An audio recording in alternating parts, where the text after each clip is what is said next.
do my Do your thing. do my thing.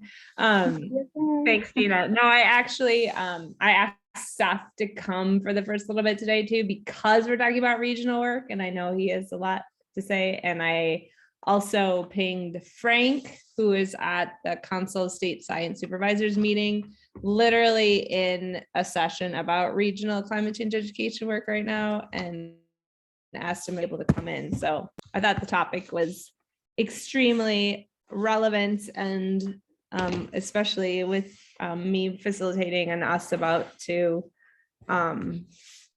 jump into the institute, which for regional focus, and Katie's a part of that, and Gina, you're a part of it. So could be a super fun discussion. Welcome to the Clean Call.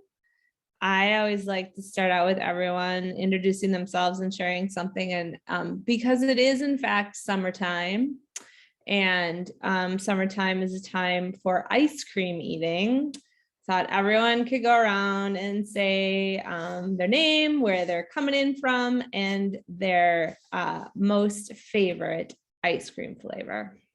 And I will start. I'm Kristen Poppleton. I am with Climate Generation. And I am coming to you all from Ely, Minnesota. This is where I live in the summer, which is on the Canadian border of Minnesota and Canada, which is why my internet's a little wonky sometimes. And I am a full vanilla, like I'm vanilla. That's me. I am a vanilla person, really good Seth, really good vanilla, and possibly another like light colored ice cream. So like I might go for like butter pecan or maple nut, something like that too, but like not chocolate's just too extreme, too much. And I will pass it to Melissa. Hi, everybody. I'm Melissa, and I work at UCAR Center for Science Education. Sorry, my brain is not working. I am in my office in Boulder today, but haven't been in the office much the last couple of years, trying to like get back in the routine of actually going into the office and being around people. Lately with ice cream, I tend to go for like a coconutty one, like a toasted coconut or something like that. So yeah, and any kind of nuts on top or fruit mix-ins. That's kind of my ice cream jam right now. Am I passing to someone? I'll pass to Seth because he's right below me on my screen. So hi all, Seth Spencer, the Teach Climate Network coordinator for Climate Generation. I live just outside of Minneapolis, St. Paul. And because I've been spending time with my daughter on weekend journeys, we've been stopping at local ice cream shops, and they all seem to be the generally same chain. And I don't go like high quality vanilla. I go massive amounts of M&Ms and caramel and everything. And it's delicious. It's probably not great ice cream, but I've been eating a lot of ice cream this summer. And I'll pass it over to Carrie. My name is Carrie Herndon. I'm with National Center for Science Education. I'm the curriculum specialist there. I'm coming to you from Costa Rica, as I just mentioned, where I live on and off year round. My ice cream, I will say I'm not that picky. I like vanilla, chocolate chip, coconut sounds great, coffee. I will not eat mint flavored ice cream. That's pretty much my limit, anything mint flavored. And I will pass it to Jim. Hi, Carrie. Thank you. So Jim Callahan, Mobile Climate Science Labs, where we're, I guess you'd say, two regions of the United States. One is what's behind me, San Francisco, the Bay Area, and the other is the Mid-Atlantic region, specifically around the District of Columbia. And by the way, that's an event that just happened last Wednesday. Paying attention to the city of San Francisco is a city that pays attention to, if you're going to have really good STEM education, you need to have outside events. The schools are just not capable of doing good STEM education these days. And that's even San Francisco, which is a progressive and fairly wealthy city. So there are events that make sure, especially women and young people of color, exposed to STEM. I would go with Neapolitan in terms of, I do actually like Neapolitan, and I think if I'm going to try and represent our organization, that would be the closest I could come as representation there. So see, Melissa, have you gone? If not, Gina, or if Katie's ready. So I can hop in. Yeah, I agree with Carrie. I really don't discriminate. But I will disagree with her that mint is probably my favorite. The greener, the better. I also, it's probably a toss up between mint and cookie dough. I also really love cookie dough, the classic for me. So, yeah. I think Katie might still be attending to family thing, but yeah, I think that's everyone otherwise. Awesome. Is Katie here? Did you say, or she's still... I think she's just taking care of the baby for a second. Oh, okay. Babies. Well, welcome. If anyone has announcements they'd like to make next, we could go for that, and then maybe jump into some topics that we could talk about regionally. So I'll open it up. Any big announcements, things that people want to share, opportunities, calendar items, good news to share? Good news out there. Thanks, Seth. That's right. Summer Institute open one more week for registration. It's amazing. Check out our agenda. I'm so proud of it. It's just like awesome. Jim. yeah, so I think this would qualify as an announcement. We're definitely having discussion in our organization, seeing that our presenters in particular are on it. Something that people are very supportive of is having the young women make sure they're including discussion about women's rights in their presentations. So they're presenting at the Mid-Atlantic Climate Change Education Conference, and a lot of the conferences over the summer, and applied to presented a number of organizations. And so, it's making the tie in it. The work they do, work we do, is inherently about women's rights, in that, for instance, breaking down the barriers to women in STEM, taking action on climate change, reaching out to this. But that's not something we often say really explicitly or put it in those terms. And I think now it's important for those organizations in those regions of the country that can do that to do that. I think our allies need to hear that. I think the Girl Scouts need to hear that we in climate education who do STEM are not afraid to say, yeah, we are for women's rights. We may not get into some of the tougher political issues directly, but they all relate. And, so anyway, I think that's just something that's, you'll notice as a difference in what we vocalize, and specifically our young women will be vocalizing. Thanks.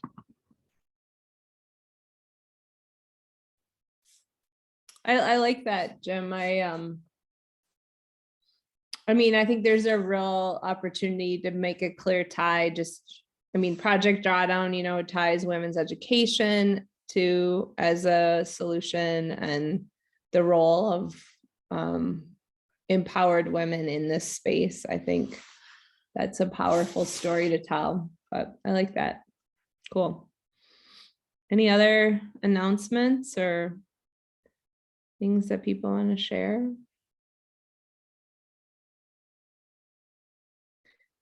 Well, Gina, when you developed the regional focus, not to call you out when you're off camera, but what was the thought? Like, was there a particular direction or thought you wanted to go in with that? No, to be honest with you, from the social network analysis that Clean did, there were a few ideas for calls in the comments, in the open-ended comments, and regional was mentioned like 3 times, but it was just like how to plan, how to strategically plan for climate action in your region, and how someone with regional focus can interact with national scale partners. One of them, regional efforts. Yeah. So that's about it. Cool. Regional gatherings. Yeah. Well, it might be helpful to like,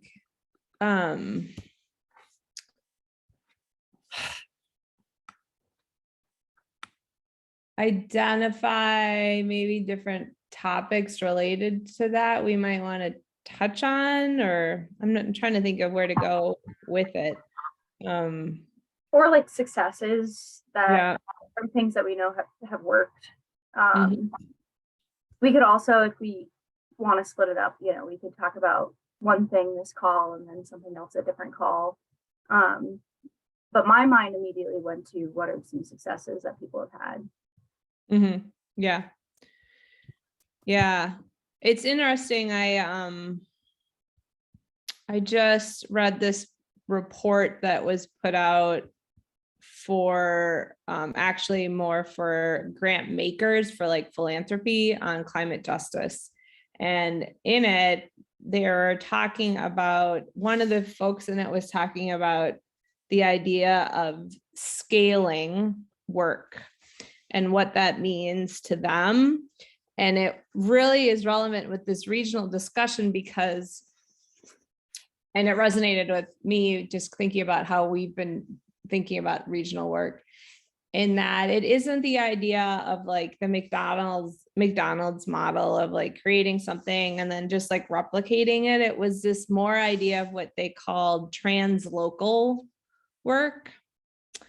And that like, as let's see, they define scale as translocal work. And it with that meaning that it doesn't mean that the same solution or the same like model is going to work in every place.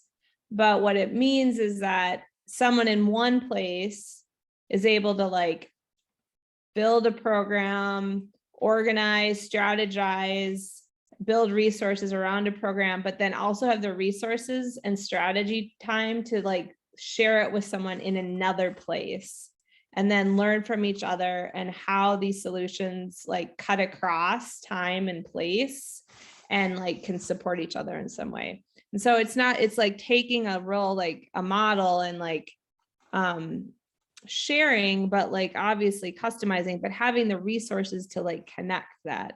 And I know Frank has been thinking a lot about this like hub and spoke model as well.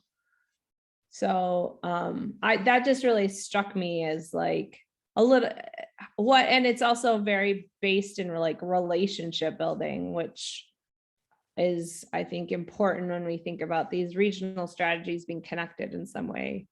So just a thought.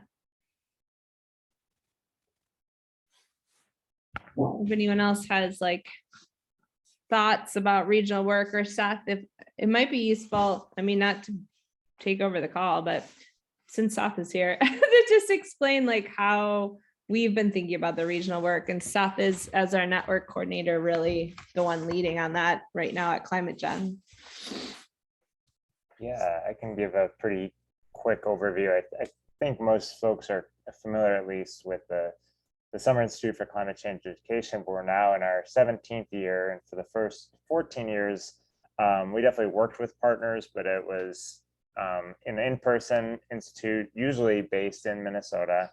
And the pandemic pushed us to go virtual and also pushed us to really utilize the partnerships that we already had across the country to really say, okay, you're going to be a trusted partner in helping us connect with teachers, because we know that teachers are going to be more interested in a national institute if they can then connect it back to something local.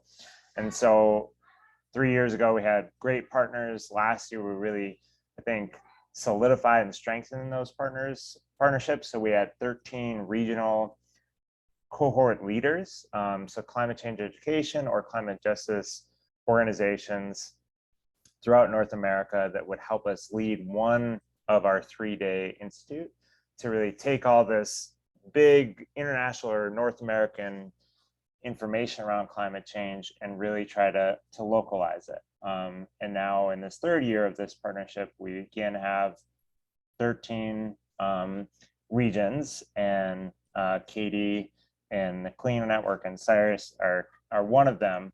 But we're always looking to like even localize that even more, because right now most of ours are multi-state, and it'd be amazing into the future to even localize that into state or region specific, because we're trying to get educators to understand like the climate change impacts and solutions and feel part of a network on a really localized level.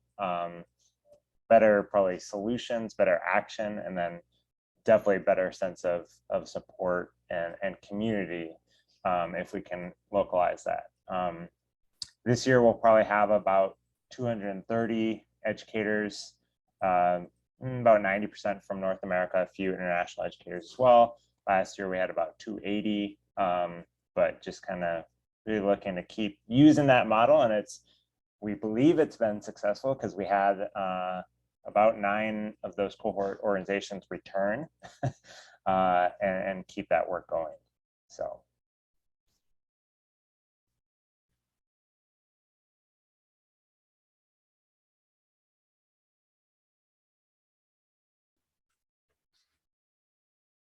Jim. Yes, thanks. I think for one, this is a good discussion to have. There may be covering some things that we all know, but it's good to have reference points of how valuable it is to be able to work on a regional level, as well as at a classroom level or a local level or a national level, precisely because that's often how the partnerships work, or the levels you're working with, or where action is needed. And yet still be place-based, work with your allies, and to be able to shift on it. So for example, for us in California, there was the need of having organizations that could work at the state level, because organizations that are focused on the schools can't do that. They're set up for having a teacher in a classroom. That's what they can do. So the Union of Concerned Scientists, who are leading the charge to work with the legislature in California to see that California would be the first state in the United States to openly, directly say, this is a state, we have to do something about climate change. We're going to make that policy, we're going to make that law. They needed an organization who could come up and help the legislators understand climate education enough that and they invited us because we could adjust to that. We were set up to reach many people and to work at the Capitol building, to have the staff understand why climate education was so important, or climate was important, because we could also do it in ways that wasn't heavily technical. It wasn't highly, you have to be a scientist to understand this, and make it fun and exciting. We wanted something that had Arnold Schwarzenegger think was cool. And so they brought us up to do that. So the thing of having educators sometimes to be able to work on in a regional level allows us to actually move forward major legislation that affect the country. It's also the California Climate Change Conference, that the state of California had all these conferences going on for many years, specifically bringing science education and action at the California level, but there was no organization that was thinking to do it on climate education. And we said, look, you don't have anything on climate education. Can we do something for you? And they basically just gave us a whole exhibit hall and say, bring all the climate educators in California to here and we will give you free space. And we organized that. We made sure that education was part of the state of California's response on climate change. So the thing of being able, like what the climate generation does, to able to operate at the regional level, which is different than the national level. You have to be able to work well. Because so I guess I'll try and wrap up here, but there's always the thing of finding the right balance and adjust. Sometimes we need to be national, sometimes we have to be regional or state and local, but whatever it is, we have to find some place that we can be effective. If we're too small, then we're missing opportunities to be larger. But if we go too big, we water everything down. We're trying so much for this larger scale. Everything scale as much as possible. Well, that means thinning it out. We have to go to the very easiest, simplest thing, thinning out. As climate specialists, we feel comfortable going to state level. We have, but mostly be Bay Area and District Columbia, because we can serve the entire metropolitan area of San Francisco Bay Area. And schools will come to us from all over the region because there's events of this. If we go too much bigger all the time, we aren't really being very good educators. So I'm just going on the thing of the thing of talking about what scale we are geographically. It's important to do well. So just, I think that's really great. And maybe last plug is what I can't show you. Let me see if I can right behind you. It's small in this scale here, but that's the clean banner there. Okay, now if you come up close to the booth, you see the Clean Network is represented at this large event. And so that's a way that Clean can be seen at in this case, citywide organizations and things like that. We have a duty to bring the Clean Network, I think, to the places that we serve, because the Clean Network does things that each of our organization alone can't do. So, sorry, I went on quite a bit. No, I don't think that was too much, Jim. I think that is actually an interesting, something maybe to talk about too, is just how we have ways that we can all be clean ambassadors, and that's something that's, I know, been discussed and utilized. And as we're getting back to the actually going to meetings and things again, how we can refresh on that, what the opportunity with that. I don't know if Gina or Katie, either of you have like thoughts or updates or opportunities to do that. Like, is there anything happening at NSTA? Yeah, so like, we used to have like a slide when we presented at different conferences that said we were part of the Clean Network, and there were resources of that. Oh, Yeah, hey Frank, you came in. Hey, Frank. We were Hi, all. discussing, we were discussing regional, and I went off topic, but you can bring us back. It wasn't really that important because I know you have short on time. I am short on time, but I'm, here at the National Council for Science and State Science Supervisors, and we're working in the multi-state collaborations on climate change education. And I think I just came out of a presentation by Ellen Ebert and Deb Morrison and Phil Moat on Washington State regional collaborations. And, so the word regional means many things. There are many levels of region. And I think that when we think about region, you could have multi-state region, you could have sub-state region. But the idea of differentiated collaborations to implement this work, Ellen just made a really important point that in Eastern Washington State, this work looks different than the upper Northwest Peninsula. And again, from the sagegrass areas. And then, if you're closer to Idaho, again, looking very different again. That doesn't mean that you can't make progress, but that differentiation is important, but also the connection to each other. So Jim, your point about the Clean Network, being connected to each other to share practices where they are in common, and then differentiated where it makes sense. That seems to be where the work is right now. I'm learning about Rhode Island is now starting a climate education policy initiative. New Jersey's obviously about to get $5 million funding. California is moving out on their curriculum initiatives. Washington State is just blowing it up left, right, and center. And that's just getting started. So I think having the network architecture to help us come together is a critical piece.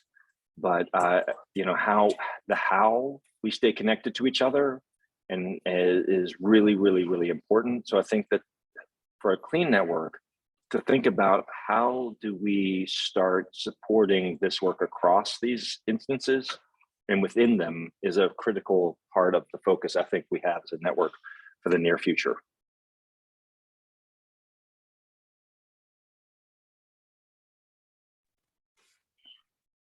Hopefully that didn't go down as like a lead balloon, but you know, No, it's exciting. I wonder, is there anything else you're like learning there or seeing opportunity wise that you'd want to share? Just because it's so specific to what we've been talking, I mean, we started I- talking about.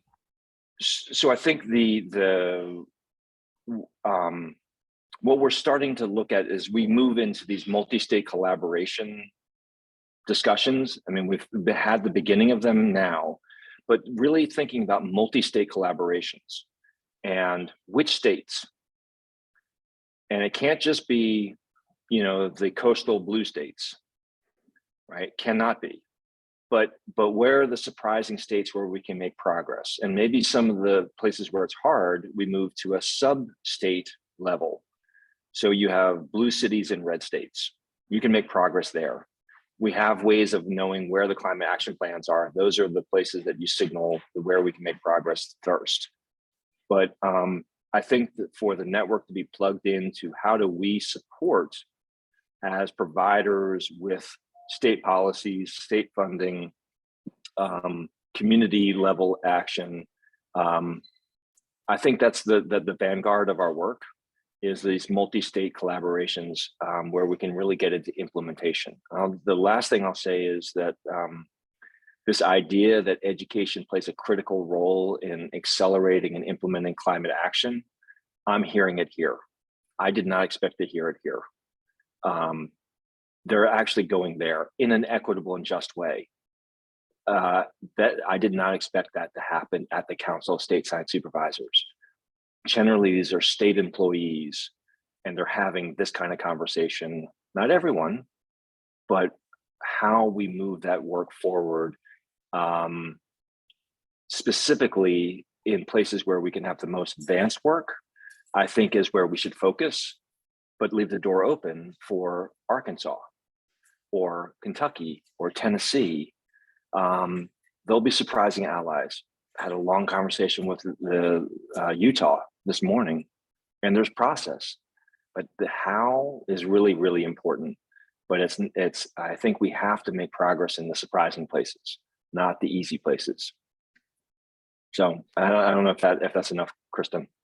Well, I was thinking about if like there's some great, sounds like you're the talking about stuff that's happening in states, but what about the collaboration part with states? Because that seems to be, is there any models of that happening there or talk of that happening? That's exactly that. So we're just starting that conversation about the multi-state, not national, multi-state.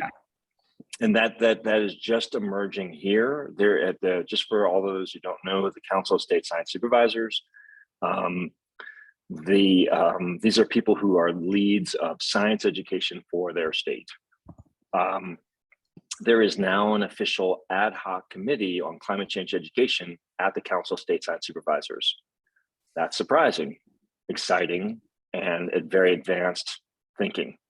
NCSE's in the House, Climate Generation's in the House.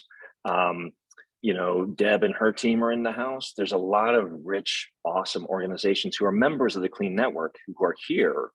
But there's many of us outside who are helping states. And I guess the last thing I'll say is that Rhode Island is in an interesting position because they are starting to get direction from their Congress to do climate change education, no funding. And so Ellen Ebert was saying, and Deb Morrison were saying, well, there's something called the Pre-Proviso Phase is what I'm calling it, where the organizations around the Department of Education and the state are helping the state legislators figure out how to get funding, not just policy to do it, but actually funding to do it. This is what happened in Washington State. It's what happened in California. It's what's happening in New Jersey. Those are just 3 of 50. So this pre-proviso process actually happens more from organizations who tend to be in the Clean Network than the state organization. They can't advocate for themselves. It's illegal. But organizations around them from within the states can build coalitions to get the funding for this. Federal is not funding this right now. That didn't happen. So the states are going to have to fund it for themselves. But Kristen, your last point though, is that there's no reason why we shouldn't be networking these activities across states. A lot of us work cross country. So, you know, we are that connective tissue, the mycelium that connects the ecosystem, right? So what's our role? I think we're that connective tissue across states. And so as we build out these collaborations, we have to be in those discussions to make sure that that's part of the engineering.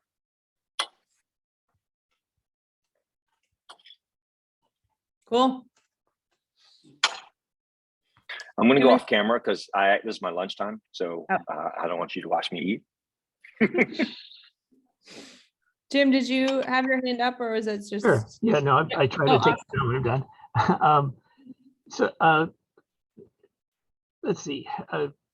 I'm not trying to repeat other people, but tell me if I get some of it. Is most of us would be in agreement that different regions, different states should all go as fast as they can, right? We should not have the states and the areas where we can take more climate action in education. There isn't so much resistance. Wait on those that have a lot of things going against it. That doesn't mean it, but it also means that it's important we have organizations that can work well in the states and the areas that aren't well, and we try and bring them along and we learn from it. But there's nothing like the power of example. There's nothing like the power of, well, these states that are taking action on climate change, they're doing well economically, they're leading technologically, they're look at all these advances that they're doing. Do we want to be stuck back in the Middle Ages in our country? Look where it happens if we don't take climate action. There's nothing like seeing what happens if you don't take climate action as a, so you don't want to be missing this one, right? That argument won't make, but example does make. I want to make a special mention that I think in terms of a multi-state regional area, I think we particularly want to make sure we're paying good attention to the Mid-Atlantic area. There's so much going on in so many of the areas. And of course, I mean, not to overdo the federal level, but NOAA itself helping to sponsor the Mid-Atlantic Climate Change Education Conference. There's really exciting things going there.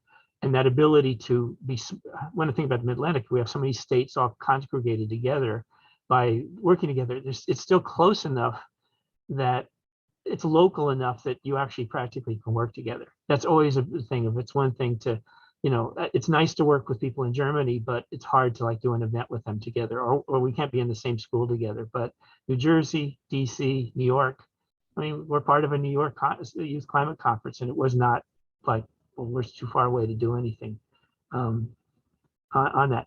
One other one I just want to mention. So Frank, you always raise so many important points, and trying to applaud or second the different ones of maybe a thing of, I'm trying to hone in on this message a little bit better, that there are so many reasons to make sure that education and action is diverse, okay? That Black people are included and women are included. It's just morally right? It's important. It's important to serve our communities in doing things. But I want to just emphasize that especially when it is people of color, and it is young women in particular, who are the most, as a section of the American population, who are most eager to do something about climate change. That's exactly where people are. If you take demographics, where people are most enthusiastic and want to do things, how can you not pay special attention to that? That's important to do just from like getting your job done, right? And yet it is precisely women and people of color who are kept out of the careers that are where, I don't want to state it incorrectly, but so many of the most important careers or fields where action on climate change takes form are terrible about including women and people of color. I mean, my field, electrical engineering, is 20% of women in electrical engineering. The people who get what we plan done are the electricians, right? I mean, in terms of simple terms, that's 3% women. So you have the fields where you can take STEM-based action. I'm not saying everything's STEM, but certainly we're not going to get things done without STEM. So those fields are not okay, maybe I put a positive road on it. If we address those problems, don't we always want to pick the place by putting emphasis and work into it? We can go from here to here. Like, we can do things where we do this and this. That's fine. But don't we all like to pick things where we can make a huge difference? By bringing people of color and women into the STEM fields and get experience when they're younger, where they can most have an effect, we're making a very concrete contribution to climate action. So I just want to say that, yes, it is right. There's so many reasons. It's legally required. There's reasons to make sure we have diversity, but it's also just very practical from our field standpoint to make sure that women and people of color are included. You don't keep out the people who most want to do something. Okay, thanks. So Jim, to do what you just said is going to require intentionality, data, and resources. If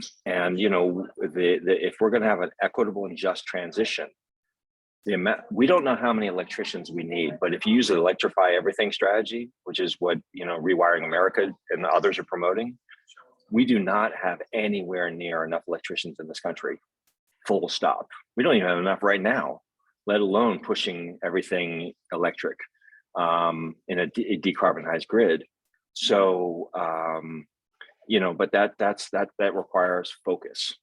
And I think what we're trying to get at is, what are the tactical strategies? And by the way, what you just said, Jim, is how you make progress in Utah. Because if you're creating jobs, the governor of Utah is all interested. If you're talking about other things, I had that conversation just this morning. We can make progress in Utah using parts of these strategies, and those should be equitably distributed, not just the way it currently is going. So I hope you're hearing a fresh perspective on some of this, but that still means that we need climate understanding, energy understanding, and how you do that in this space is these are very detailed conversations that are just starting. But if we don't do it, we'll be missing the moment. And I think that's what I'm hoping we can do as a community in partnership with other communities and networks and organizations. I feel for these state science supervisors. They have got a Herculean task in front of them. They need a hell of a lot of help. And the people in the Clean Network actually have deep expertise and long expertise in this area. And if they don't have people like us helping them, it's going to take longer than it should. And we're already behind the 8 ball. So I'm thinking about what you just said about Utah and wondering if there's like different examples of how these states are resourcing this now, like through the state money, just based on what you said. Like, are they putting, like, I'm always really interested in, my shtick is always that like education needs to be integrated with anything. And it's, that's, I think, one way to sell it sometimes. Like if you put a solar bill, like solar in schools bill we passed here in Minnesota, that included a requisite that if you put solar in a school, there also had to be education integrated as part of it, but there wasn't any funding put in to like make that happen, of course, right? So how are they resourcing this? Is it coming through education funding at the state level? Is it coming through infrastructure funding? Like, do you know? Well, right now, there are only 3 states, Right. that have done this, and it's all been through education.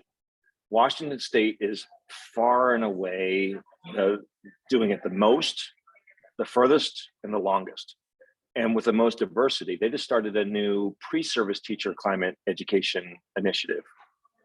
Pre-service teachers. They had K-12 professional development and career and technical education. That's Washington State. California's got the curriculum through education money, and then New Jersey's going to about have $5 million on climate change education. We're not exactly sure how and where that's going to be positioned. And then we have a lot of other people beginning to get to that pre-funding stage. And then other people who are never going to touch this at a state level. But then you have cities like LA is starting to move out on this from LA money, not from state money. Your last question is the infrastructure dollars. We're not, that's still rolling out. And we're doing the analysis right now at NOAA on how exactly, where are those dollars that are aligned to us, but the details matter. But it's, I mean, we're talking huge money that's moving out into states on specific, where does that connect to our work? We won't know until probably August. Cool.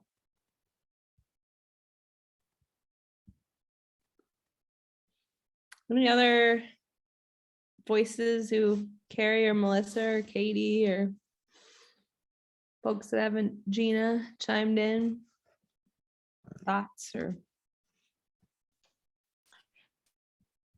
I think I kind of conversation moved away from this a bit, but I wanted to jump in actually and ask Frank if he's heard anything about Colorado, because actually I connected with Sarah Johnson through the Climate Generation Institute, a meeting we had about that recently. And she was talking about Colorado, and there was that guy that was trying to work on it with the legislature, Frank, that Eric, do you remember?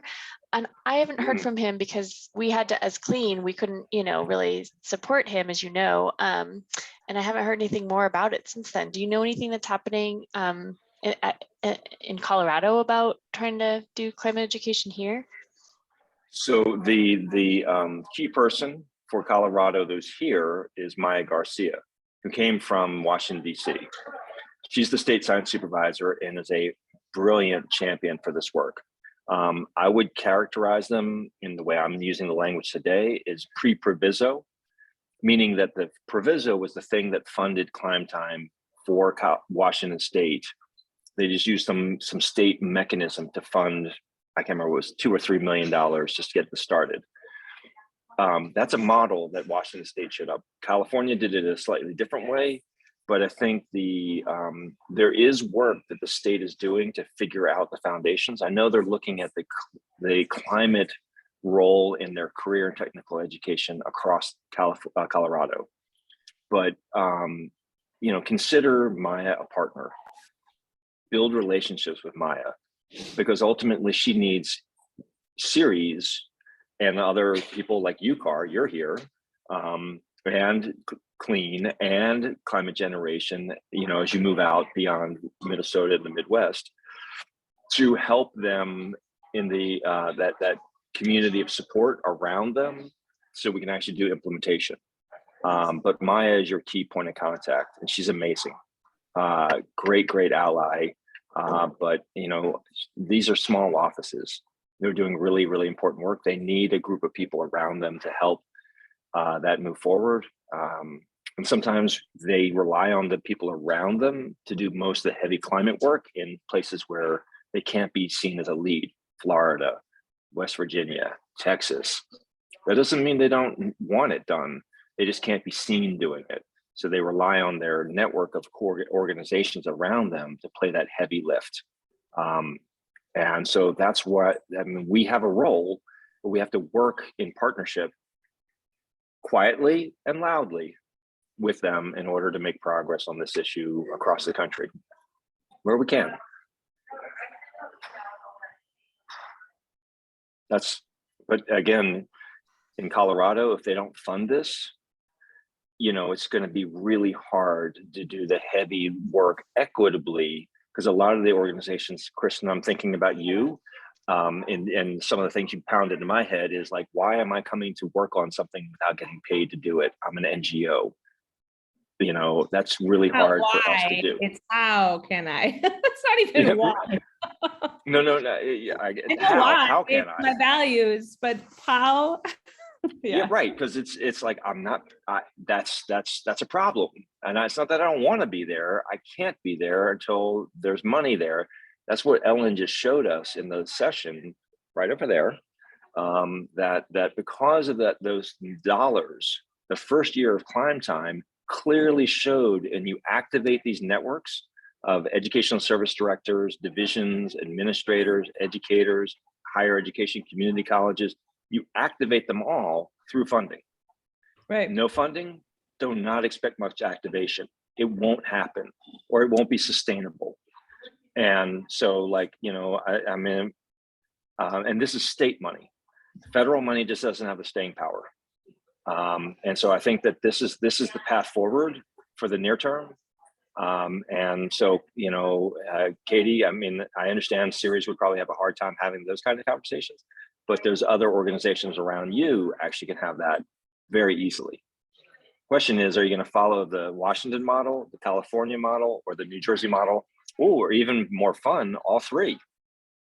Put Is them together. somebody doing a little case study of these right now, writing up like those models? That would be really useful. Yeah, for the other Would, wouldn't it? states versus just like hearing about them. Yeah, that's a really good point, Chris. The right organization to do that, Kristen, is the Climate Change Education Coalition.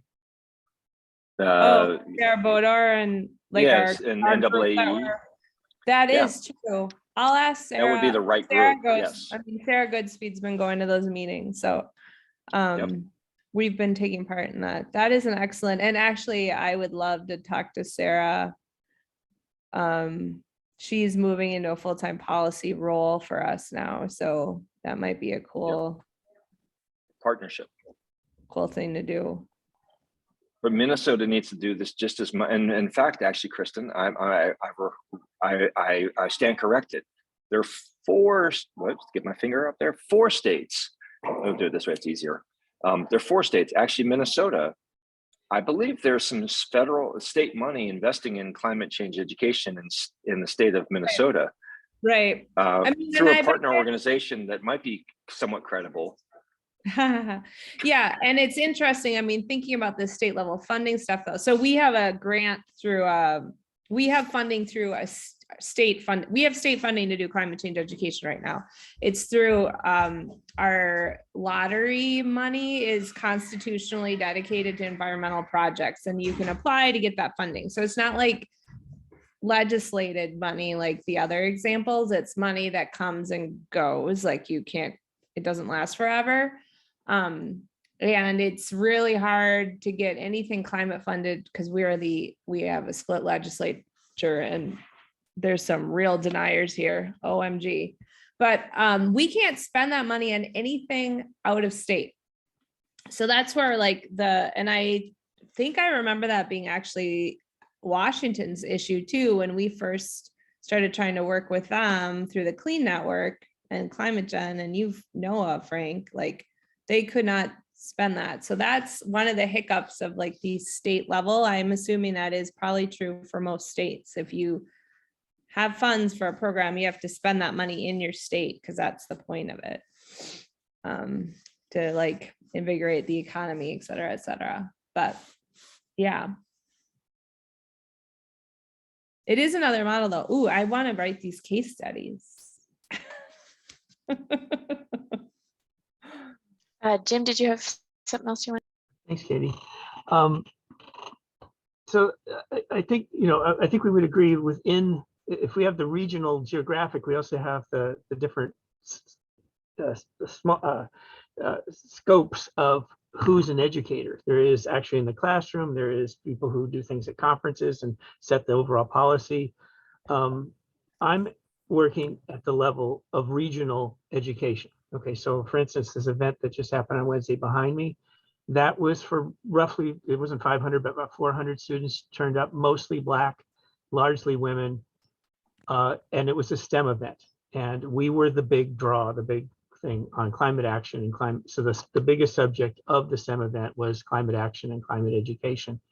So I'm going to speak speaking from the experience of people who are dedicated at the ground level with students, right there with students to do the things we're speaking of. One of the things that I can say is we have opportunities to take advantage of programs that are going on that allow us to reach regional level students, not just 30 at a time, but hundreds at a time, even tens of thousands at a time. Okay, we have the ability to do that on a regular basis.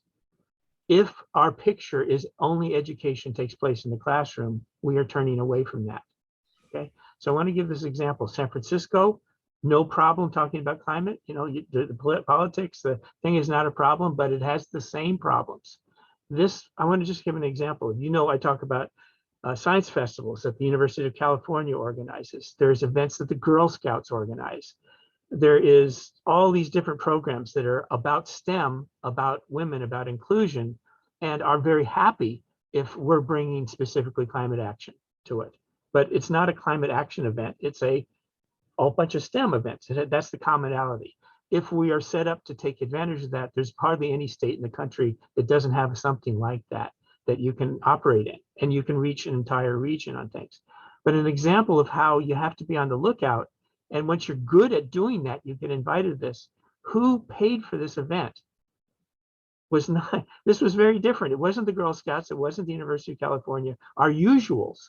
This was paid for by the San Francisco Public Defender's Office, because they have determined that they could either put all their money into getting people out of jail, right? And to get, you know, not unfairly accused and all that, or they could put some money into the front end and see that there's education for Black kids and women so that they have a career and they have a step forward, so they're not likely to have to ever go to the public defender.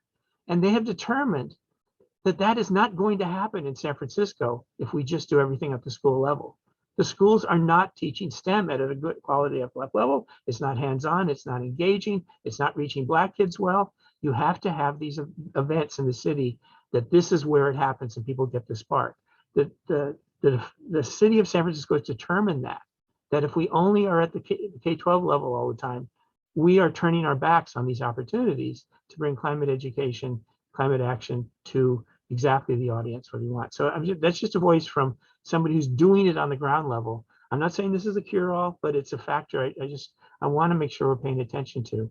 And it's also an opening for the Clean Network, because again, we're still revving it up. We're getting better at it, is how we make sure the Clean Network is seen as, you know, when the teachers come up, one of the things they're going to get all the time when they say, well, how can I do this in my classroom while I'm doing things? So they're going to get the leaflet, the little flyer to come up to Clean, and we're going to talk about Clean too. So Clean is reaching these events. Sorry to go on again.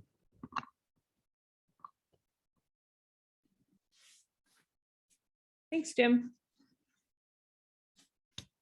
And Frank had some comments. Any other thoughts, folks? So we're coming on the top of the hour.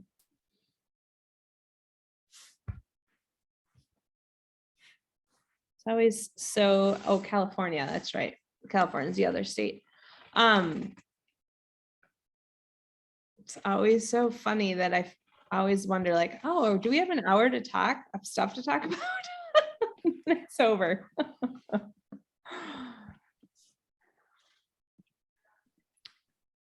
It always flies, I know. I know. Say, I was wondering, I know we have that meeting in a half hour, some of us, and are we going to be sharing out those maps at some point on the network call soon? I hope so, yeah. We should actually bring that up today. So for those who aren't aware, we did a network analysis. Many of you would be aware just because you hopefully participated in the actual survey part of it. We've been working on analyzing that with somebody who knows how to do social network analysis, and she's created some maps, and we've had one meeting to kind of discuss them, and then we're having a second meeting today about it. So yeah, we should be able to share that soonish, I hope. But yeah, we are working on that. So just so everybody's aware that we are trying to move forward on getting you information that came out of that actual survey that you took. So yeah, hopefully we'll be able to update you in one of the next meetings about that, but I would think we'd be sharing that. I just think the last time we met with Casey Kristen that she was going to do a little bit more work on those, and then hopefully they're ready more now for sharing. Okay. Yeah, I'm excited. I'm able to join today, so I'm excited to learn more here with update. Katie, can I say one thing about those maps that's, I think, relevant to the network?